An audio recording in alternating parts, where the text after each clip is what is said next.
I'm Suzanne Mettler, professor in the government department at Cornell University. I'm part of the American Democracy Collaborative, which is a scholarly initiative to examine the state of American democracy through historical and comparative analysis. Our group has organized this series jointly with the American Academy of Political and Social Science and the Einaudi Center at Cornell University, and we're very pleased about this team effort. Today's panel is on the topic of democratic vulnerability and resilience in the United States. After the violent assault on the US Capitol on January 6, 2021, most Americans hoped the coming year would bring a greater sense of stability. Yet, baseless claims of a stolen election persist, and they're embraced by many supporters of former President Donald Trump. We've seen escalating conflict over voting rights, one of the basic pillars of a democratic society, and deepening partisanship and polarization, even during a devastating global pandemic. These developments prompt us to ask which particular features of contemporary American politics have made the system vulnerable to democratic backsliding, and conversely, which serve as sources of democratic fortitude, which have themselves been damaged by the events of recent years, and how can democracy be strengthened going forward? Here to discuss these questions today, we have a dream panel, and it's led by a dream moderator, E.J. Dionne. I'm sure that he is known to many of you as a Washington Post columnist and frequent commentator on National Public Radio. He's also a senior fellow at the Brookings Institution and a professor at Georgetown University, as well as the author of numerous books about American politics. Our distinguished group of panelists includes Carol Anderson, an historian with the Charles Howard Candler Professor of African American Studies at Emory University. She's the author of several books, including White Rage, The Unspoken Truth of Our Nation's Divide, which was a New York Times bestseller, Washington Post Notable Book of 2016, and a National Book Critics Circle Award winner. Frances Lee is a political scientist at Princeton University and author of several books on Congress and partisanship, including most recently, The Limits of Party, Congress and Lawmaking in a Polarized Era, with James Curry.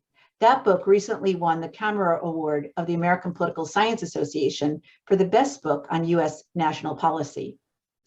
Liliana Mason, political scientist at Johns Hopkins University, is the author of Uncivil Agreement, How Politics Became Our Identity, and she also has a forthcoming book, Radical American Partisanship, Mapping Violent Hostility, Its Causes and Consequences for Democracy, with Nathan Kalmo.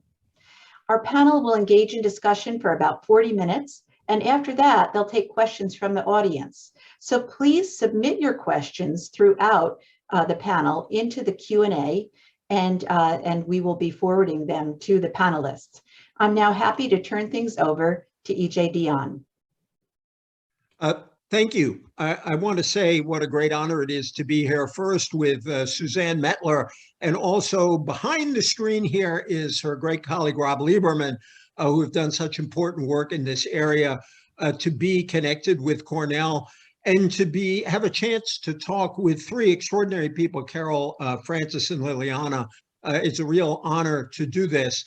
I would just want to say to the audience that we'll be following your questions from the moment you put them up. And I'm going to try to bring the audience in as early as possible. Audience questions will probably be better than any of my questions, and I want to bring people into the conversation right away.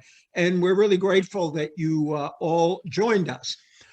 So I'm going to begin with a question that each panelist could spend an hour answering, and we've asked them to answer it in 3 minutes. And we can go in the order they were introduced, Carol, Frances, and Liliana. Let's just go to the basics. Is there a crisis of American democracy? If so, what's causing it, and what should we do about it? And you do all of that in 3 minutes. And I start with Carol. Thanks so much for joining us. Thank you so much for having me. This is a wonderful opportunity. And yes, there is a crisis in American democracy. And fundamental to it is that we have to understand that basically American democracy is being attacked by land, sea, and air. What do I mean by that? One, our voting rights are under siege.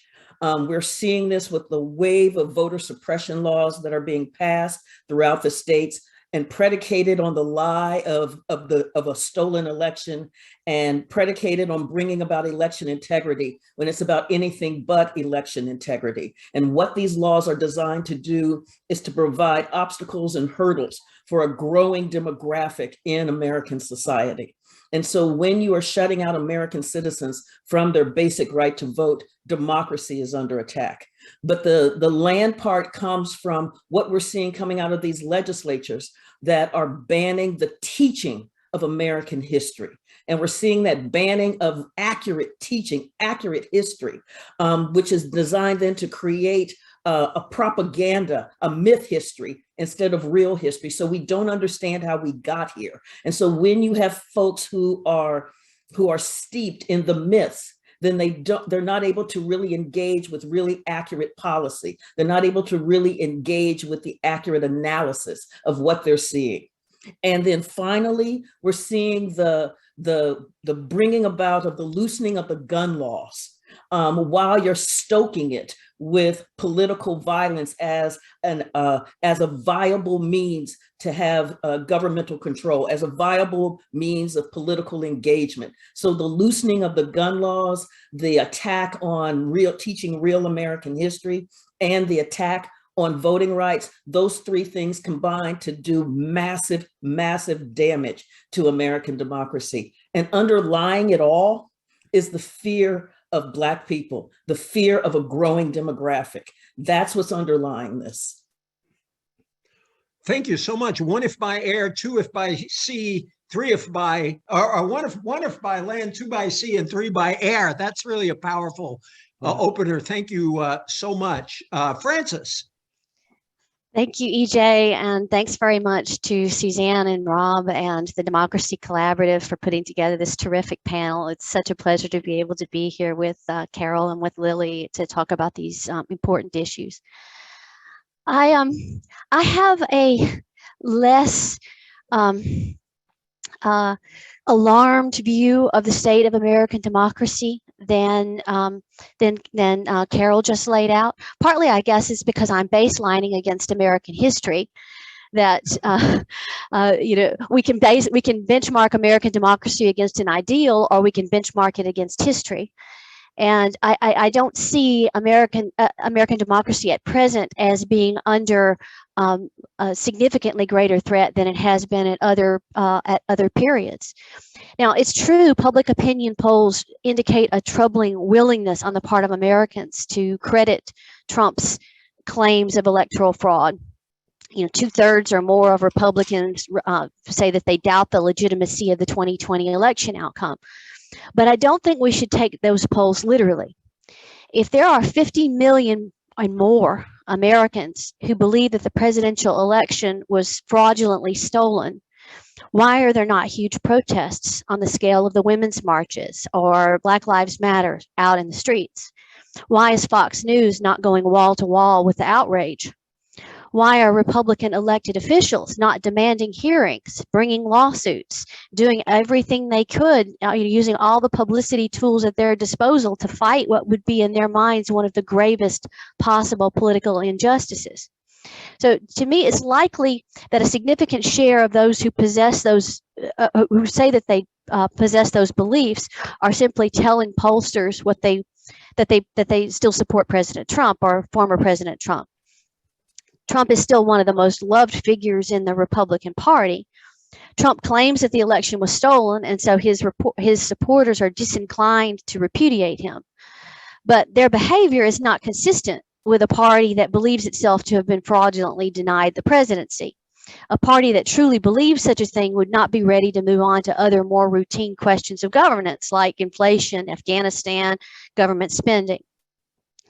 Now, those poll results, in my view, are not meaningless. They are disrespectful of President Biden. They are disrespectful of the electoral process and the constitutional system. They clearly indicate that most Republicans are open to supporting Trump again in 2024. But I don't read these polls as a crisis of legitimacy, because we're not seeing the kind of behavior that would necessarily follow if most Republicans truly believed that Joe Biden was not duly elected. In no way would I minimize the threat posed by sitting president's refusal to concede an election that he lost. That's one of the most severe threats any democracy could face. But when I zoom out beyond the last months of the Trump presidency, I see an American democracy that's functioning reasonably well across multiple dimensions. Turnout in recent elections has been the highest we've seen in a century. For all our problems with gerrymandering, the parties have roughly the right amount of representation they should have in both chambers. Biden won 50% of the presidential vote. Democrats have 51% of the seats in the House, and they have 50% of the seats in the Senate.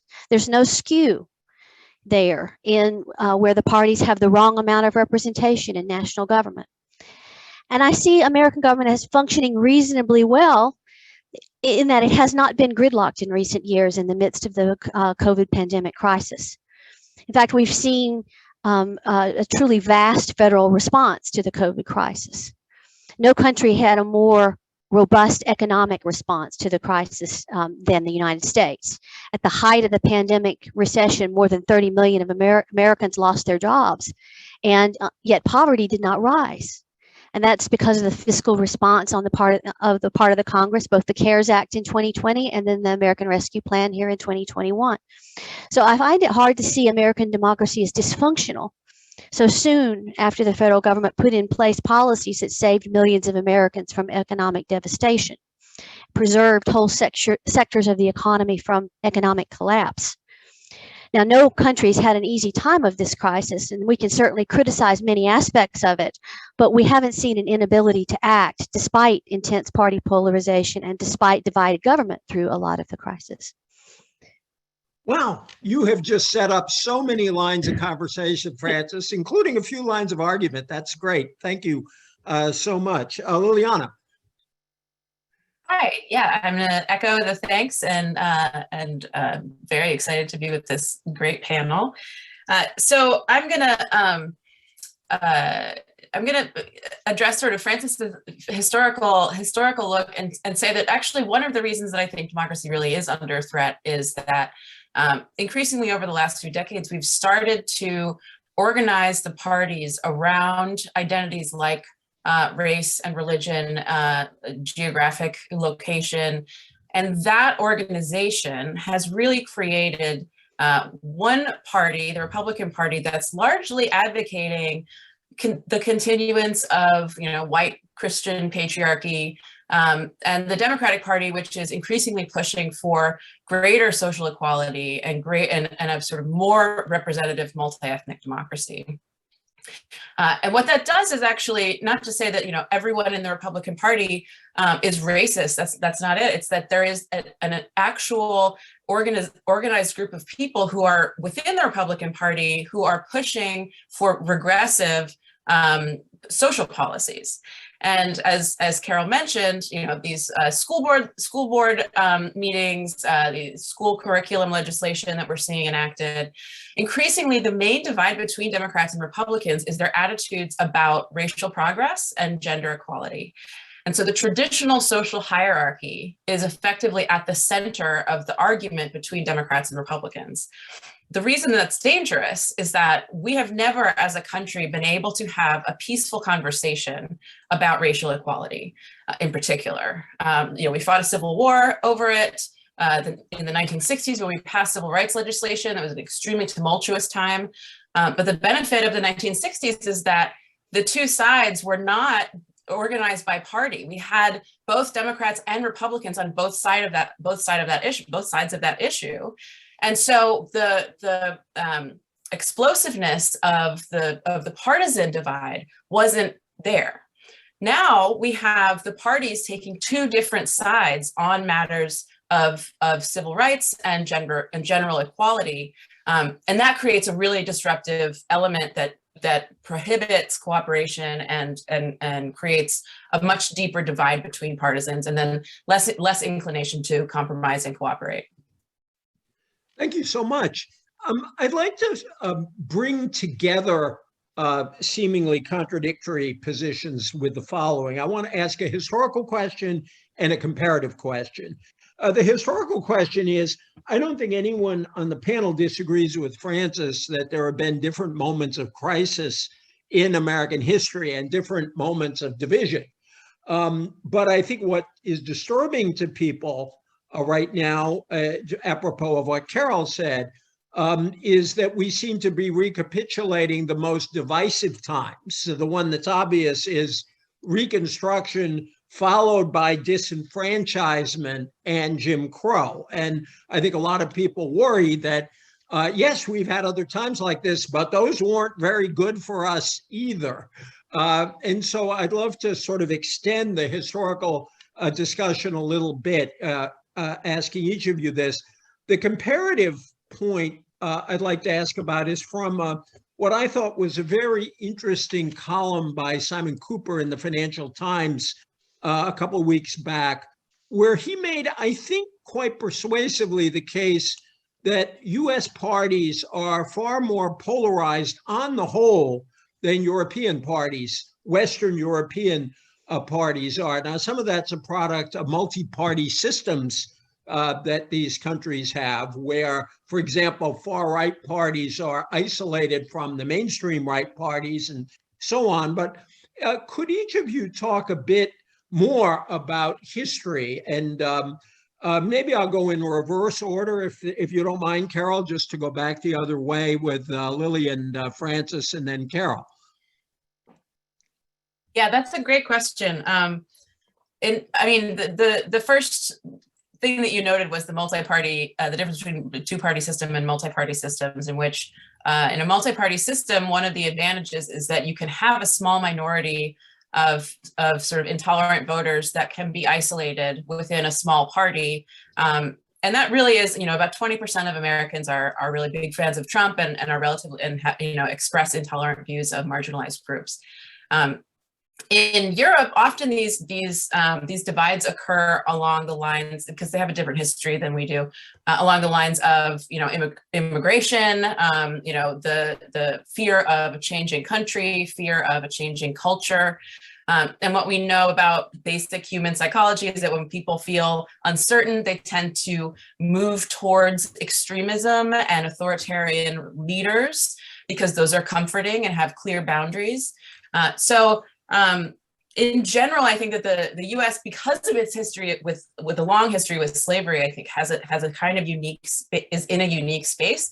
But a lot of the sort of social hierarchy-based divides are also occurring in Western Europe, and we're seeing kind of this repetition of sort of the traditionally high status groups feeling threatened and then reacting against that in a kind of extremist way. Thank you. Francis? On the question about history, I don't think any of us on this panel would want to go back to the American democracy of the 1950s, where African Americans were disfranchised, where political power was monopolized by a much narrower demographic than it is today. We had a long and torturous road in getting to the multi-ethnic democracy that we currently have. The U.S. is more democratic today than it was for most of its history before the Voting Rights Act of 1965. Now, it's true there have been efforts to stack the deck and in favor of Republican electoral success, and in order to make it to burden the exercise of the franchise by African Americans. Carol Anderson has written extensively about that, and I wouldn't deny that history has been unfolding. So this dates back to the George W. Bush years. This, the proliferation of voter ID laws around the United States. So this is not new. It's not a Trump era change. This is something that's been going on for a while. But in my view, the most criticized post-2020 enactments that are aimed at voter suppression generally pale in comparison to the imposition of voter ID. Rolling back vote by mail is not as serious a burden on the exercise of the franchise as requiring the producing of identification to vote. But thankfully, despite all these efforts and imposed in many states, it hasn't worked. We haven't been able to show that where these measures have been imposed, it has depressed turnout. In fact, turnout in the aggregate has been going up. There's intentions and then there's results. And thankfully, results have not shown that these efforts have been successful in suppressing the vote, even if that was their intent. Could I just press you on 2 points quickly, just to clarify before I go to Carol? Most of the, what I would call voter suppression measures, others can call them what they want, really haven't been in effect for an election yet. In other words, how can we judge their impact until we see 2022? Because most of them went into effect after 2020, where we all agree turnout was extraordinary, partly because people were ignited by the choice they faced, but partly because states all over the country made access to the ballot easier. So how can we judge the effect of these now? And the other question I'd ask Francis, which is something you're very familiar with, I think there were very different kinds of voter ID.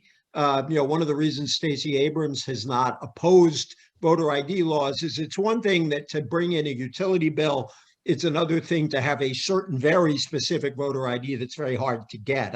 If you could just take those two from me, and then I want to go to Carol. Well, I would say that the post-2020 voting environment is still unfolding. There are many proposals that that are aimed at further voter suppression, but in most cases they have not yet been enacted. In fact, there are just a couple of cases that I can point to: Florida and Georgia, where where moves have been taken. Now, so we'll have to see how those play out. Vote by mail is a great convenience, and it certainly is one of the reasons why the turnout was so high in 2020. But I don't think we can characterize a democracy that doesn't have vote by mail as having backslided. That's not anti-democratic. It's just it's burdensome to turn out. But through most of our history, we have not had vote by mail. So we have to. I think we have to look at each of these measures on their own. The most concerning to me are the ones that raise the potential for vote subversion. Something about measures that can be taken after the election to overturn the election, to call into question its validity. That's what to watch for, in my view. I think that the vote by mail and the fights in the wake of the pandemic and the pandemic liberalization of vote by mail, that is relatively minor in the scope of U.S. history. Thank you. I just have to say one small personal thing. I think the favorite ballot I will ever cast was in 2020, my mail ballot in a drop box in front of our kids' high school, which is named after Walt Whitman, the great poet of American democracy. So I thought of Walt Whitman when I was putting my ballot in my drop box. Carol, come on in. And I would say a couple of things in 2 minutes. One is that the issue about the convenience of absentee ballots and the legislation that has come through that creates an additional hurdle and obstacle to that has to be paired with what happened in these states after Shelby County v. Holder. And so in Georgia, you had over 200 polling places shut down, 75% of them in poor and minority communities. And so what you see, the research is clear. In precincts that are 90% minority, the wait times are 10 times higher than in precincts that are 90% white. What that means then is that as you shut down the absentee ballots, that route to access the ballot box, you're pushing people into fewer and fewer polling stations, which are increasing the lines. And so we have had lines here in Georgia going from 8 hours to 11 hours to vote. That's not simply a burden. That is voter suppression. And that is what the attack on opening up the ballot box is designed to do. The other thing, when we're talking about the polarization and the partisanship, we have to go back to the history of the Southern strategy. Because in that Southern strategy, what you had after the Civil Rights Act of 64 and the Voting Rights Act of 65, you had the Southern Democrats going, Lord have mercy, what are we going to do? We've got a party that believes that Black folks are actually citizens and that they're going to put the power of the federal government behind recognizing that citizenship. What are we going to do? And the Republicans were like, come to me, saying basically, we've got you. And we know that we have to flip the language. We can't be overtly racist, but we can use dog whistles to send the signal.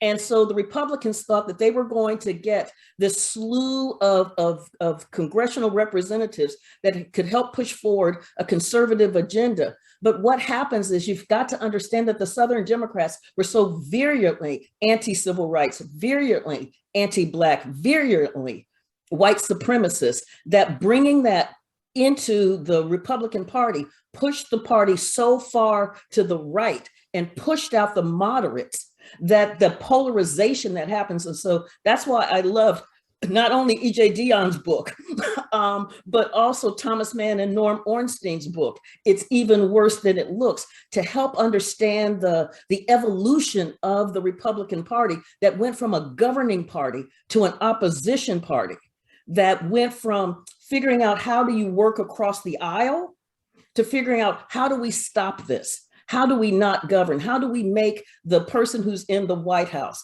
look bad by not passing the kinds of legislation that the people are clamoring for? And how do we stay in power? How do we stay in power when we are so right-wing that our policies don't resonate with this increasingly diverse America? And we do that via voter suppression. And so I worry about this because we're getting the same kind of race neutral, racially targeted language in these laws that are figuring out how did African Americans, how did Native Americans, how did Latinos, how did Asian Americans access the ballot box? And how do we shut this down? And how do we overcome the massive grassroots organizing that happened in these communities that drove that massive turnout? How do we stop that? And how do we neutralize it? And the other, and you nailed it there, the other fear is that they looked at how do we shut down the access to the ballot box? And if we can't do that, how do we lower the guardrails to democracy that had prevented Trump from overturning the will of the voters in Arizona, overturning the will of the voters in Georgia? How do we lower those guardrails? By putting the certification of elections, by putting the counting of the votes into the hands of partisans. And so that's where when you're thinking about the role of the vote in American democracy, and you're seeing how it is absolutely under assault, we're in trouble. We are in trouble. Look, thank you so much for that, and thanks for the shout out. You led me to the question I want to ask. I'm going to combine a couple of questions here that seem disparate, and I will try to argue they're not. The question one is the one Carol put on the table. Has the Republican Party radicalized more than the Democratic Party? I obviously have my own answer to that, and I suppose my evidence are the words legitimate political discourse. What effect does that have? The second question, partly inspired by one of our watchers, thank you for your question, Robert Deller, I hope I pronounced your name correctly. If the baseline for determining democracy results from history rather than from an ideal, does this suggest that with the Constitution that embodies an ideal for democracy, are we claiming a weakness for the Constitution as a founding document for democracy? I want to take that question and make it quite specific, which is we have anti-majoritarian institutions built into the Constitution. And I don't mean that I don't think that's a value-laden assertion. I think that's a factual assertion. The Senate obviously is not represented by population. As a result, the Electoral College is not represented by population. And we've had these disparities with increasing frequency between the popular vote and the Electoral College. Now, with the polarization of the parties, including the fact that the Republicans are now a far more rural party compared to the Democrats, and Democrats are a far more urban and suburban party compared to the Republicans, these divides in the Electoral College are actually, and in the Senate, are actually more pronounced and have a larger impact in our politics. So, two questions together, and I guess I'll try to keep mixing it up. So I'll go Lily, Carol, and Francis. A comment on the Republican Party and a comment on our institutions and whether in this moment they are actually aggravating the problems we confront. Lily, you go first. Yeah, thank you for those two questions. I think they can go together. So the difference between the parties is, I think, pretty well established at this point. The political scientist Pippa Norris has a really interesting graph that she created where she put all of the Western democracy parties on a left-right dimension, and the Republican Party is as far right as the most, the extremist splinter right groups in Europe, and the Democratic Party is kind of right in the middle. So on a sort of, a standard scale, it's pretty clear that the Republican Party is pretty extreme to the right. Another thing I want to mention about the difference between the parties, though, is that because there's of the social divide between them, if you choose two random Republicans from the electorate, the chance of the same race and religion is pretty high. If you choose two Democrats from the electorate, the chance of the same race and religion is quite low. And so what's happening is the Republicans have this very homogeneous group of voters to work with, and therefore they can all create like very extreme decisions and everyone will go along with it. The Democratic Party is really a coalition of a lot of different groups who all want slightly different things, and therefore is really constrained by the diversity of the electorate. So they are fundamentally different parties in a qualitative sense also. As for the institutions sort of preventing democracy, I think that the key is really that the rural-urban divide, and that Democrats are very inefficiently distributed geographically in the country, and Republicans are very efficiently distributed. And that is because the Constitution was built to advantage people in rural areas back in a time when 80% of Americans lived in rural areas. Now, 20% of Americans live in rural areas. So it's not the same population, even remotely the same population as it was when the Constitution was written. And not only that, the Constitution had no provisions for parties. So partisanship itself wasn't ever thought of as a possible confounding factor in this geographical, representation. So we can elect 51% of the Senate with 18% of American votes. And that's really where, we're really kind of getting stuck, because it's in terms of partisanship, it's an extremely unfair allocation of power, especially when one party is particularly, has very unpopular policies. The Republican Party's policies, particularly economic policies, are quite unpopular. Most people don't like them, but they can stoke these wars of resentment and status threat in order to get enough people out, but not a majority, but enough people that their geographical advantage plus this stoking of resentment combined can keep them in power. But that's not really legitimate power, because they don't actually have the majority of Americans' votes. And that's just sort of a problem in the system, although very difficult to figure out how to address it. If Robert or Suzanne, correct me, I believe the number is that the 50 Republican senators represent 40 million fewer people than the 50 Democratic senators. As you were talking, Lily, I realized Democrats need a new Homestead Act that will encourage urban liberals to move to Idaho and Wyoming. But let me go to Carol. Okay, I love that. So I'm going to the parties. The part of the problem that we have is that we get a narrative of both sidesism in our media system that tries to make equivalent what you're seeing on from the Republicans and what you're seeing from the Democrats, but they're not equivalent.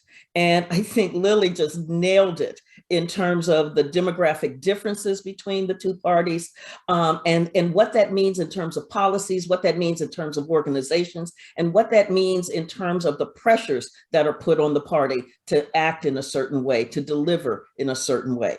And that makes it very difficult. And so you get this sense coming through of the Democrats are ungovernable. They don't know how to get things done.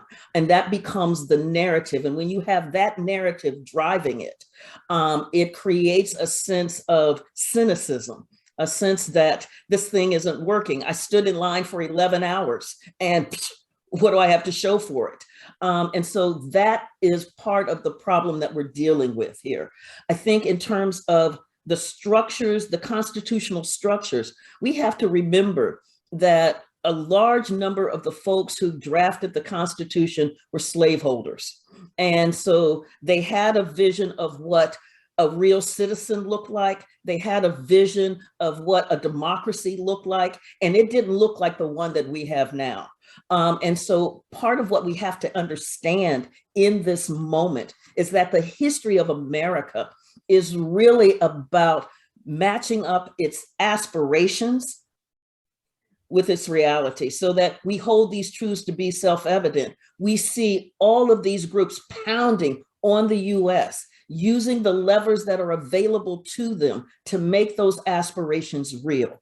And when we're seeing those aspirations made real, we're also then seeing the backlash to that.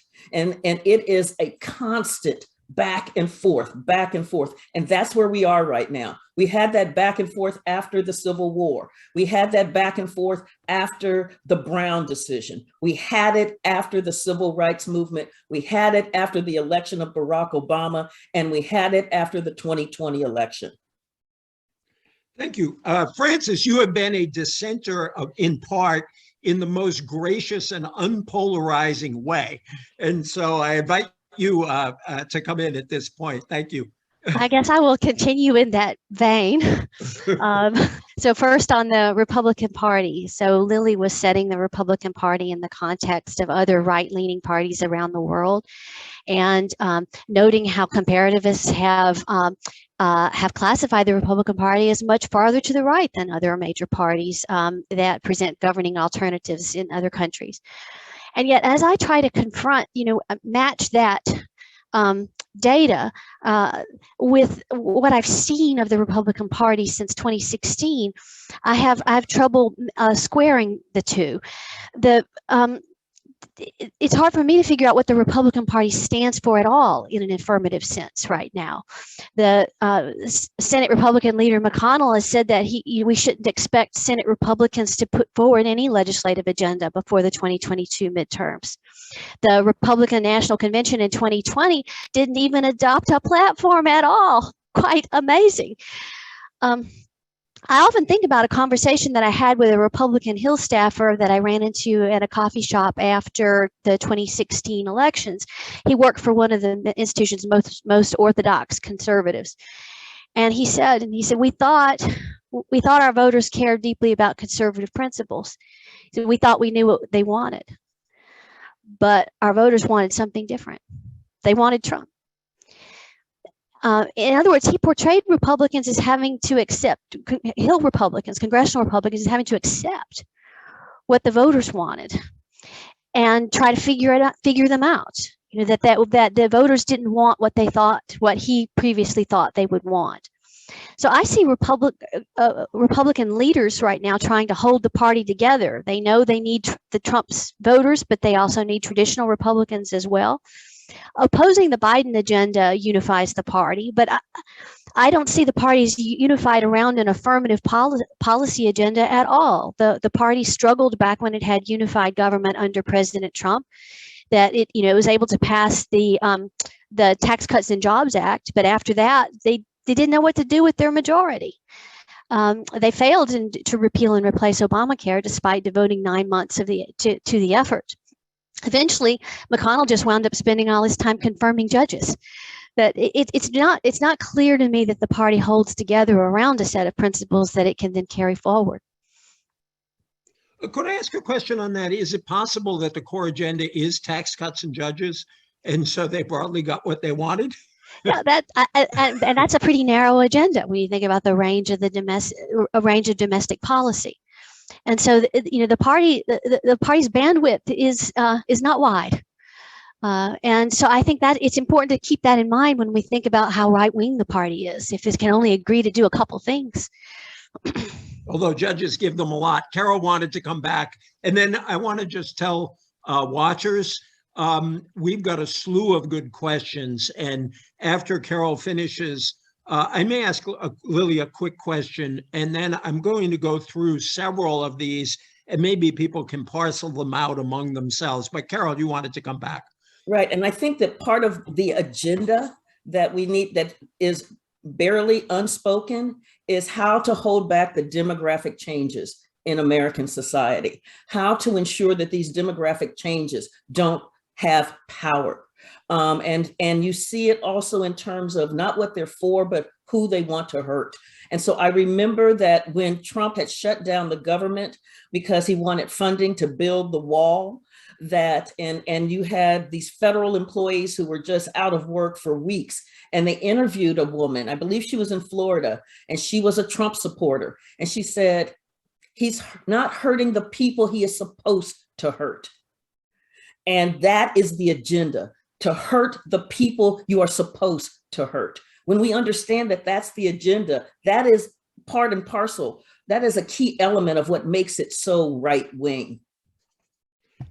I wanted to turn to Lily because she has done some work. When you have panels like this, a lot of people watch and say, well, what would these people do about the problems?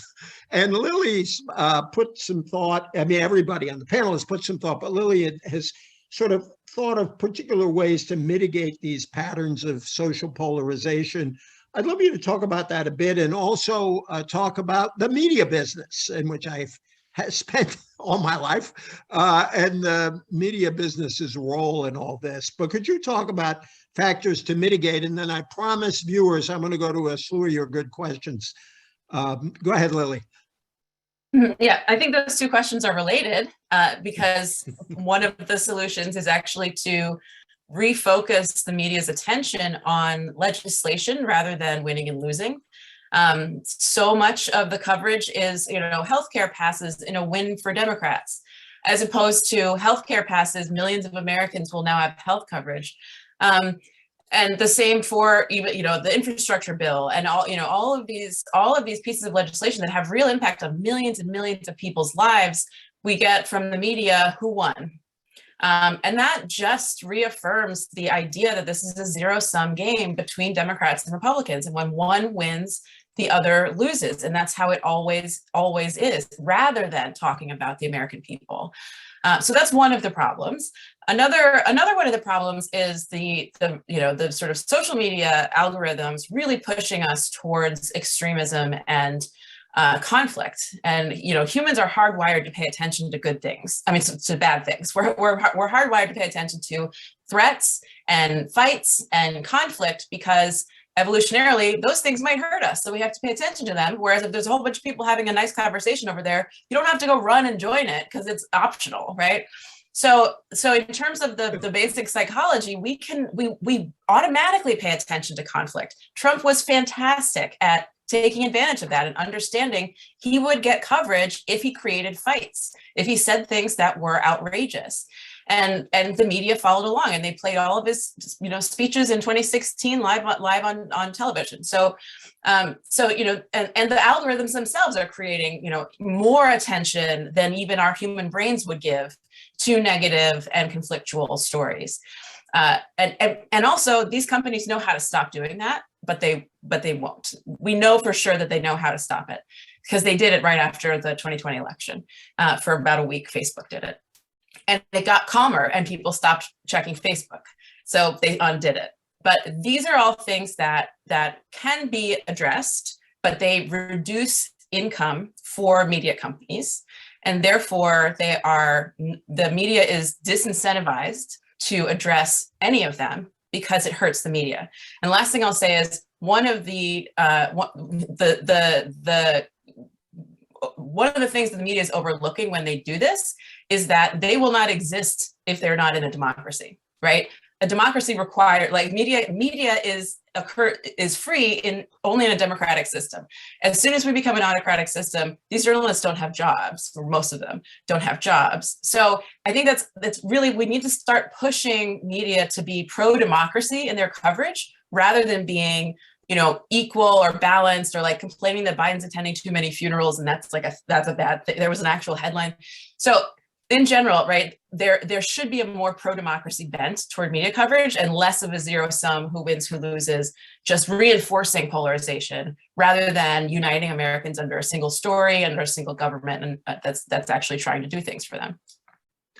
We all like to shout out our brilliant students. I want to shout out a student I had who wrote a wonderful paper on, the bottom line was nothing did more for Obamacare than the Republican effort to repeal it. Because when Obamacare was initially passed, the coverage focused on A, the ugly congressional process, and B, what people had to lose from Obamacare. Whereas when the repeal came, people focused on what Obamacare had done and what they had to lose when Obamacare was repealed. And suddenly, if you watch the polling in that period, and she did a really good job of looking at local coverage, which focused on hospitals, saying what would happen to them. And it kind of underscores your point. But it was I thought it was a great paper and a wonderful insight by my student. Let me go through a few of these questions, and you guys can figure out which ones you want to answer. From Paul Morantz, and forgive me for taking on and off my glasses, I refuse to cave to bifocals, so I go back and forth. Paul Morantz asks, in 2020, a few Republican officials were crucial in protecting the elections, with very different officials likely to be in place in 2024 in a very different climate due to the big lie. How confident can we be that 2024 will also be an honest election? This goes in part to something Francis said about the changes, not only in access to the ballot, but in the counting process. A question from Richard Harris. Without minimizing the issues around democracy and the electoral and party processes, can the panelists address the question of how healthy our democracy is in terms of governing processes? Francis talked a bit about this already. Specifically, is there a lot of evidence that there is a grotesque influence disparity between elites and the rest of society, regardless of race and gender identity? And one more on this particular list, and I have 11 more down the bottom, so I'm going to try to catch up. From Yusuf Azizi, historically, can the panelists compare the current state of division among the parties and politicians in DC with the divisions in the US public now versus the past? That's a very interesting question. And what's their view on resolving these deep differences that we face today? I think Lily kind of gave us a partial shot at that. Any of you want to, let me start with Francis. We haven't heard from you in a while on any or all of those three. So on the first question about the aftermath of the 2020 elections and what we might learn from that going forward, a sitting president's refusal to acknowledge defeat was a very severe threat. It was unprecedented in U.S. history. We'd never seen that happen before. That posed a potential for a major constitutional crisis. But that threat was averted, and it was averted, and that's because of efforts of officials throughout the country. Like President Trump got virtually no support, even from his own appointees, in his effort to overturn the election. Start with Vice President Pence, who refused to cooperate in the efforts to stop the count and to deny particular contested slates of electors. It was averted because Republican state legislatures refused to take official action to override their voters and to award their state's electoral votes to Trump. Republican governors and secretaries of state certified the election outcomes, sometimes even at considerable cost to their personal standing in the Republican Party, as in the case of Brad Raffensperger in Georgia. Judges throughout the country, including many appointed by Republican presidents, rejected the Trump campaign's election challenges upwards of 60 times. the whole Congress reassembled the night of January 6th to complete the electoral vote count. Republicans did not attempt to boycott that, and they didn't try to delegitimize the completion of the count. After the count was concluded, the vast majority of congressional Republicans then went on to attend President Biden's inaugural, and they declined to attend the competing rally Trump tried to organize at Joint Base Andrews. So I see a resilience of the American constitutional system in the response throughout the country, in the state legislatures, among governors, secretaries of state, judges. President Trump even encountered resistance from Attorney General Barr as well as acting AG Rosen. So there was the support provided by these actors throughout the system was what allowed us to avert that threat. And it showed how marginal it was in the sense that, here's a sitting president refusing to concede, and he's unable to marshal any significant institutional support on his side. And the rally he organized, although violent, was not even large. So, I would point to that as some reassurance as we look to what's likely to be future close elections in a 50-50 anyone country. on any of the others? So on the questions about the processes of democracy, I want to build on what Lily had to say about the ways in which media coverage misleads Americans about what's actually happening in government, and that the tendency to focus on conflict and who's winning and who's losing. I see that as also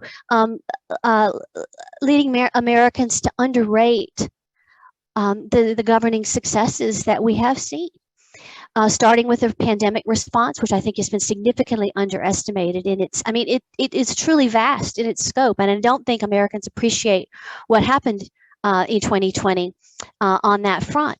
But there's lots of lower profile bipartisan legislation that happens, and it gets very little attention because it's bipartisan, because there's not much conflict. So it's very likely Congress is going to reauthorize the Violence Against Women Act. And that is very much a back page story. There was a major energy package that passed in December of 2020, and no most significant energy package that Congress has passed on climate change. A ban on hydrofluorocarbons, and yet no attention given to that. There's been a significant amount of bipartisan policy making that just doesn't register with the public because of the continual focus on the battle for power, and so because that leads, then people have a failure to understand what actually government is doing and has accomplished. I think the most astonishing and heartening one, by the way, on your list is it looks like they're going to fix the post office, an issue that I thought certainly was going to be hopelessly partisan. That'll be quite amazing if I'm hoping they pull that off. I'm a fan of the post office, but that's for another day. Carol or Lily, do you want to come in on any of these questions? And then I want to turn to, I hope I'm pronouncing your name right, Jill High. It's either Hay or High. If somebody knows, correct me. Carol, do you want to take any of that collection of questions I had earlier, or Lily? The only thing that I would argue is I agree completely with Francis that our institutions were very, very robust, responded in a very robust manner to the really dangerous challenges of the Trump administration in the 2020 election. What I'm worried about is the continued interest in installing Trump loyalists into those very positions where pro-democracy individuals upheld the law, and state legislatures which don't seem to be standing up as strongly for the same democratic standards that we had in 2020. That's just that's a concern about the future that I'm just going to raise. Well, just one thing about 2020 and the measures we took. I think one of the ironies is Republicans, in spending all that public money, were operating against their ideology in the face of both the country's needs, you can argue, but also their political interest in not having the country collapse. Democrats were voting with their ideology and supporting the Republicans, and actually, in some ways, potentially helping Trump's reelection by voting and insisting on very robust measures to answer. You had a little bit of a tail of that on the last relief package, but the Biden relief package at the beginning of the year didn't have any Republican votes. So it's a curious 2020, I think, and maybe you'll study it for us, Francis, I think was a really unusual moment of bipartisanship because Democrats operated with their ideology and Republicans, in the interest, given the mess, were operating against their ideology, and they ended up passing all these measures to help people. But that's, let me go to Jill's question. It's to Francis, so I want to bring other people in, and I'll go back to others in a second. Professor Lee, assuming that's always scary when they begin Professor Lee, when opponent, just an aside, when Senator Daniel Patrick Moynihan ran for the Senate and Jim Buckley, his opponent, in the middle of a debate, referred to him as Professor Moynihan. Moynihan looked at Buckley and said, "Professor Moynihan, now the mudslinging begins." Anyway, calling him a professor was not seen as an asset. Professor Lee, assuming the premise that the country is relatively evenly divided between Democrats and Republicans, as measured, as you posit, by a roughly equally divided Senate being reflective of the electorate, and assuming your premise that vote suppression laws and regulations only have a minor effect on voters, isn't a minor effect sufficient, especially when that effect is disproportionately borne by a targeted segment of the electorate, to cause a meaningful difference in the outcome of elections in a potentially calculated way? That's a really good, sophisticated question. Thank you, Professor High. That is a great question, and of course, it is a significant source of worry.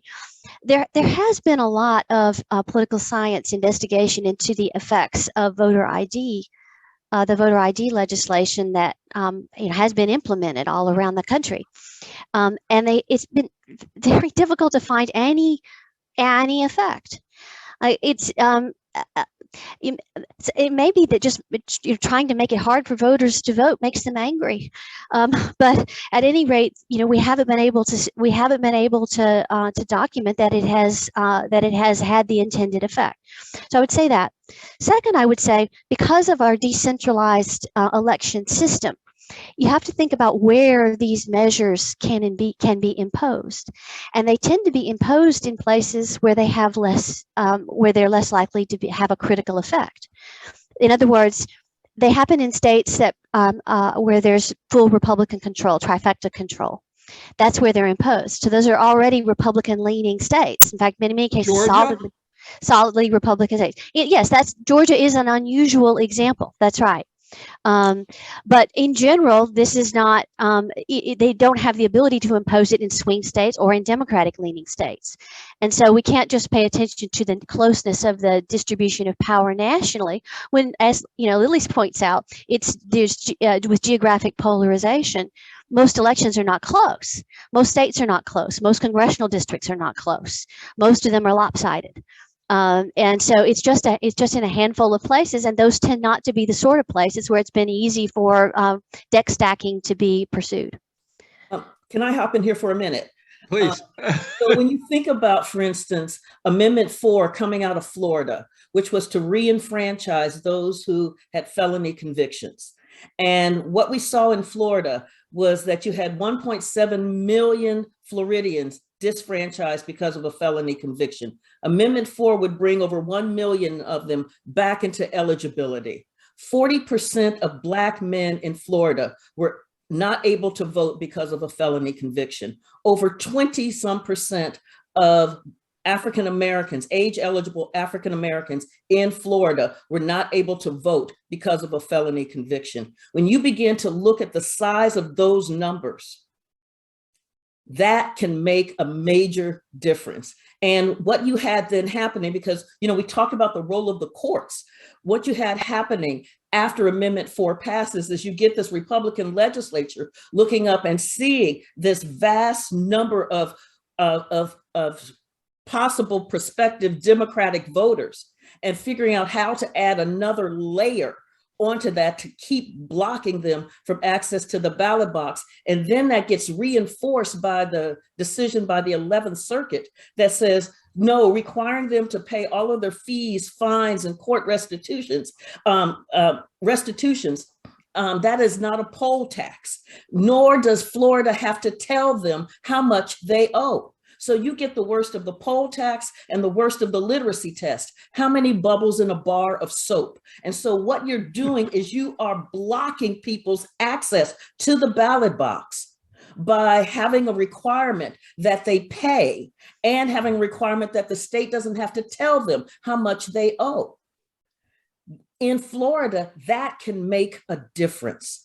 And Rick Scott, when he was the governor of Florida, knew it because he had a governor's commission that would recertify, re-enfranchise those who had been convicted of a felony. And he would ask them, and they only met 4 times a year, and you had a backlog of over 10,000.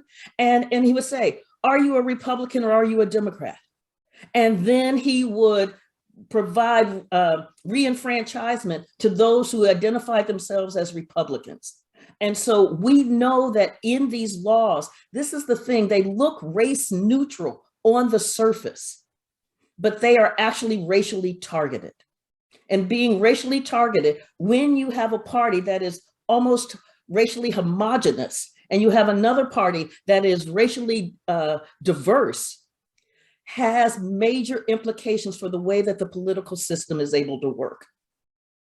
Lou, do you have anything to add or no?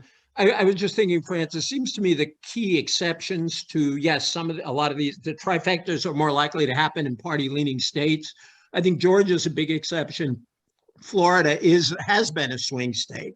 Arizona is another one, and some leftover suppression laws in or voter ID laws and the like, very strict in Wisconsin. But in other words, I think there are a bunch of states fall into your category, but a bunch of states also fall into Carol's category. I think we probably could agree on that, correct? Yes. Let me go really high and really local. I want to go to the US Supreme Court. Because when you think about an impact on democracy, there are very few countries that actually grant an unelected court this much political power. I'll assert that. You can dispute this as good political scientists, but we have really historically accorded the court an awful lot of power. And that power, because of the fights over the court and who has been confirmed and who hasn't, is now really concentrated on one side of the aisle in ways that they are using quite aggressively, the Alabama case being a fairly powerful example. The Texas abortion law might be read as another powerful example.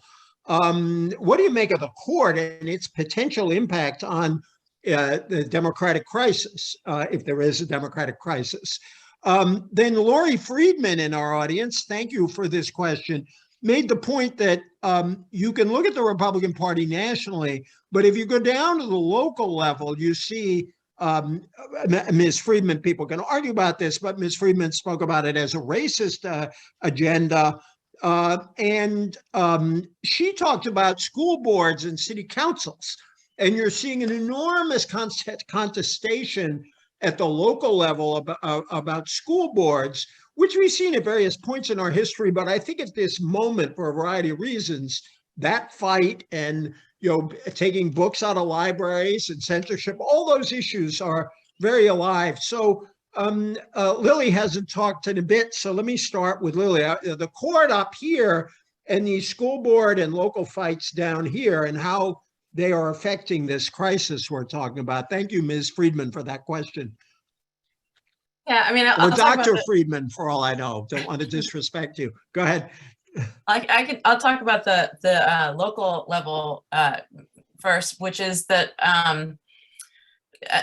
so this is something that we have, this is almost an indicator that so much of this is actually about, race and the legacy of racism in American politics. The fact that these books are being banned, the fact that books that include, LGBTQ kids are being banned from schools. This is, it looks very much like, sort of post-Confederacy lost cause, rewriting of textbooks, where, the Daughters of the American Confederacy literally wrote the textbooks that were given to children that made the Southern states look like the victims and the, sort of innocent, loyal victims of the Civil War. And those textbooks stayed in classrooms for a very long time. And in fact, I think it was Michael Harriot at the Root did an amazing research study where he went and found all of the American history textbooks that US senators probably read based on where they were and how old they were. And a huge proportion of them had the sort of lost cause revisionist history of the Confederacy. Our sitting senators were reading that history. And I think it's really only been in recent decades that kids have been starting to read real history, and that has created a much more tolerant Gen Z, for example. And this very, very much seems like a pushback against that type of progress, right? Just remove the information, and then we won't have to worry about having this generation that's demanding all kinds of equality anymore. But also, I would say that the thing about the school boards is that it's really doing a great job in terms of strategy of activating parents as a group that had not really been politicized before, and there is good evidence that they are actually, the Moms for Liberty is funded by Republican groups. They're actually creating a lot of mobilization for Republican votes in the districts where they're working. And there's some indication that there might be a pushback from left-leaning parents, but this is really trying to mobilize a new group of people, right, around this identity of being a parent, and get them up and out so that they can participate. It's almost like mobilizing churches, right? It's like it's a ready-made group of people. They already identify with each other, and if you can get them politicized, then you can get them participating in politics, and perhaps even change the politics of a district. So, on that level, I actually think that local politics are a really, really important place for us to be paying attention and looking at, first of all, who's organizing, who's mobilizing, and are they, actually pro-democracy, or are they trying to change this country back into something it was earlier? I knew you'd be great on this because you are a political scientist who pays real attention to local politics. On your last point, I think it's fascinating. There is a counter mobilization that's beginning. A woman called Katie Paris, there was a good piece in the Washington Post recently, where I think that the conservatives or the right are going so far that they're actually starting to pull out the counter mobilization. It's going to be very interesting to see who wins those fights over time. Carolyn, Francis, do you have a thought on the court or on the local fights? Oh, I just want to say about those textbooks you mentioned. When I was in college, sat next to a woman, a good friend of mine from Alabama. She was a liberal, but there's a long time ago, you can tell from my white hair, whenever the professor would say Civil War, she would write in her notes WBS. And I was from Massachusetts, and I said, what is WBS? And she said, War Between the States. And it's how this teaching sort of sits with you as a student. Anyway, Carol, come on in.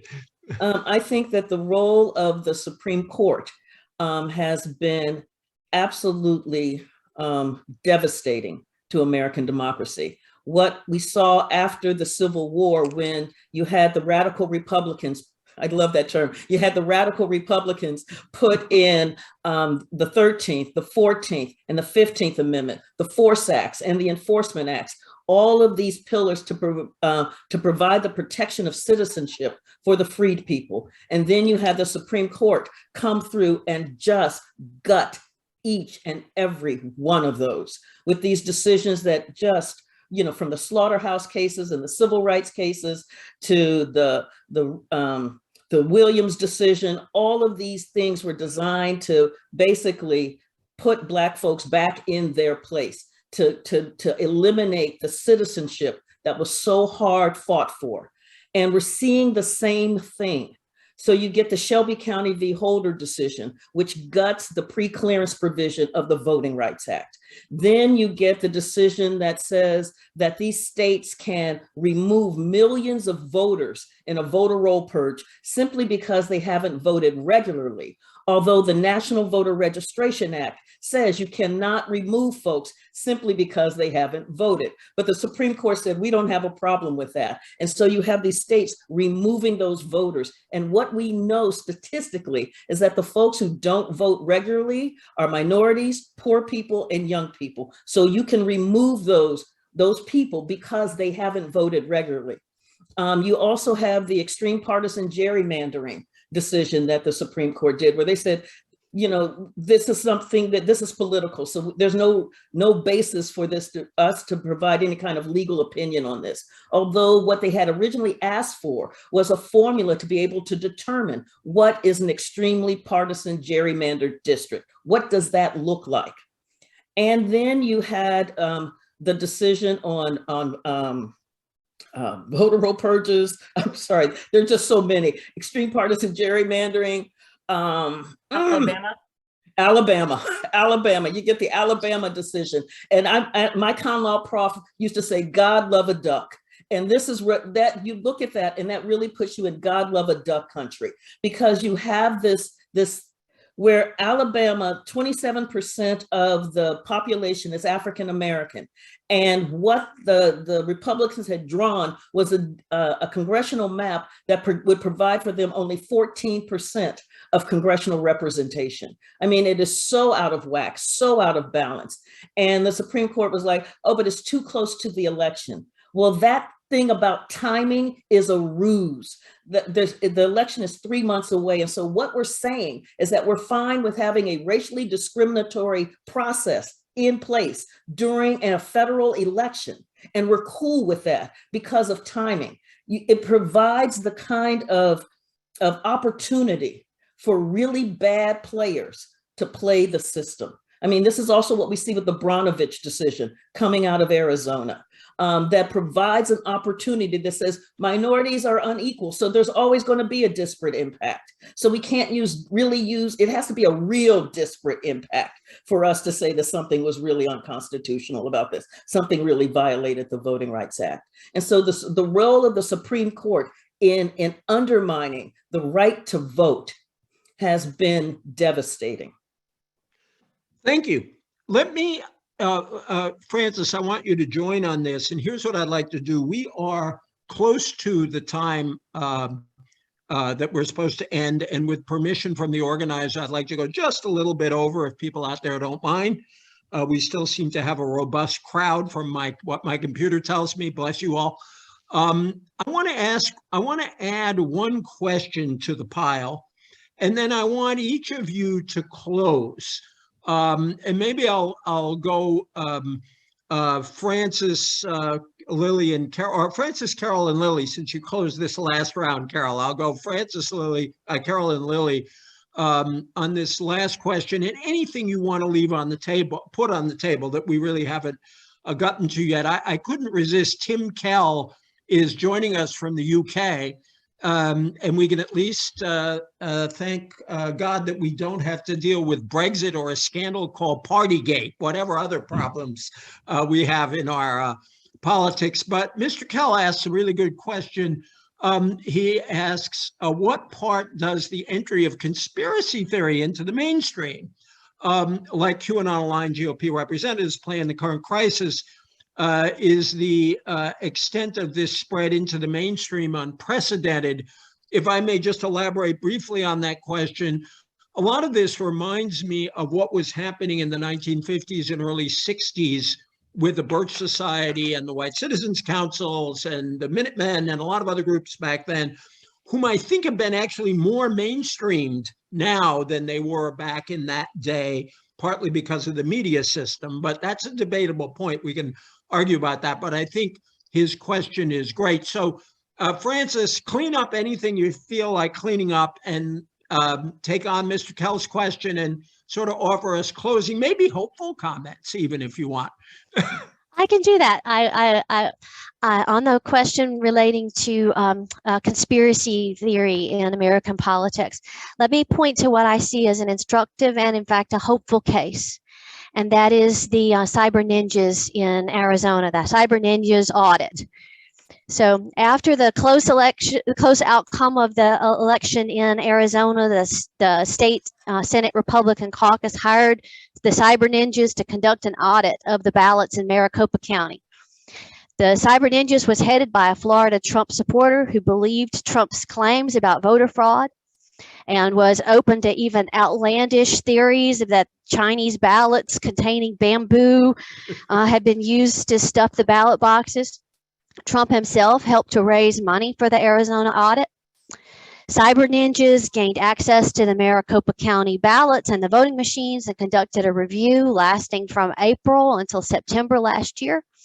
And in the end, they released a report that found no proof of fraud and that increased Biden's margin of victory by 360 votes.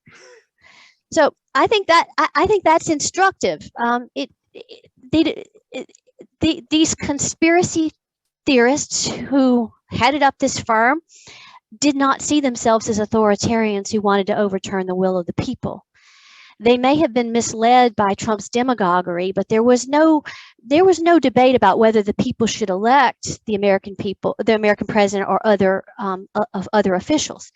There remained a bedrock belief in democracy that transcended even to quite fringe thinkers vulnerable to conspiratorial views about the operations of American democracy. And it shows us that it's possible to get to an accepted result, even through an unlikely path like the cyber ninjas. I love hanging our hope on the cyber ninjas. Even the cyber ninjas said Biden won. That was great, Francis. Thank you. Let me go to, I said Carol and then Lily. Right. Thank you for that. I am not as hopeful because remember, I'm in Georgia with Marjorie Taylor Greene and the gazpacho. And it is part of what happens is that the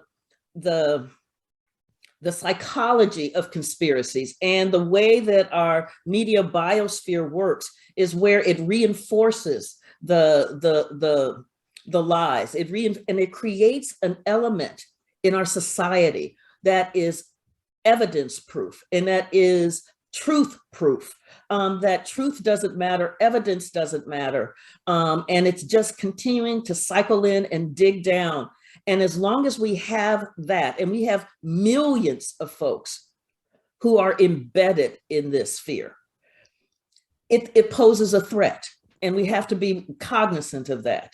The threat that conspiracy theories pose to American democracy, where you cannot really truly penetrate. Cyber ninjas, yes, okay. But generally, it's really hard to penetrate the power of the conspiracy theory. And it's always predicated on a threat to the family, a threat to society, that there's this threat coming in. So think about how we haven't really been able to bring COVID-19 under control because of all of the conspiracy theories about these scientists and about where this came from. And it has a violent fringe to it, which also then makes the vibrancy of American democracy really precarious. The way that it puts public servants at risk.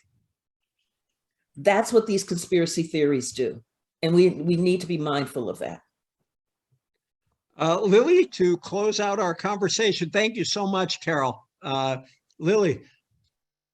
Yeah, I mean, I think I can just sort of combine a couple of things, which is that as Carol mentioned, these conspiracy theories come along with some element of violence often, and especially at the very edges, we have sort of unstable people who are very disconnected from reality, and eventually conspiracy theories led to the insurrection on January 6th, right? And so, you can have some really big real world results of things like lying to people or misleading people or convincing them that there's a vast conspiracy.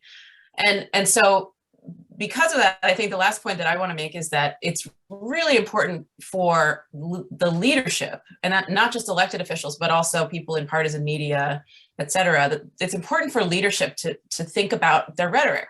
Because we've found that when leaders are anti-violence, when they say anti-violent messages, people approve of violence less. When leaders advocate violence, people approve of violence more. When leaders tell people misinformation, their partisans believe them.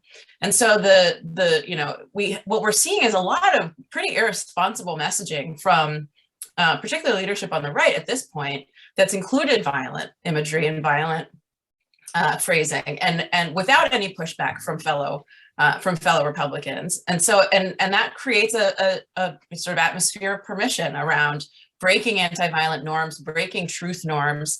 And so the further we go into this, I think that we really need to look at, holding leaders to account and thinking about the rhetoric that they use and calling them out when they say something. It's not just a joke, right? It actually has impact on democracy itself.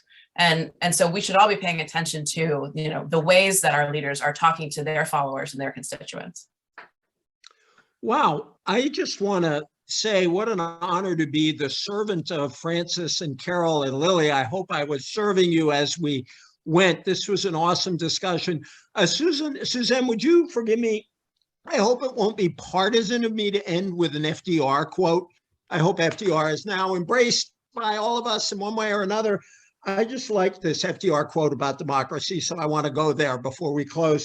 History proves that dictatorships do not grow out of strong and successful governments, but out of weak and helpless ones.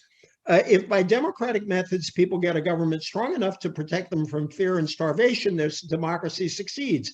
But if they do not, they grow impatient.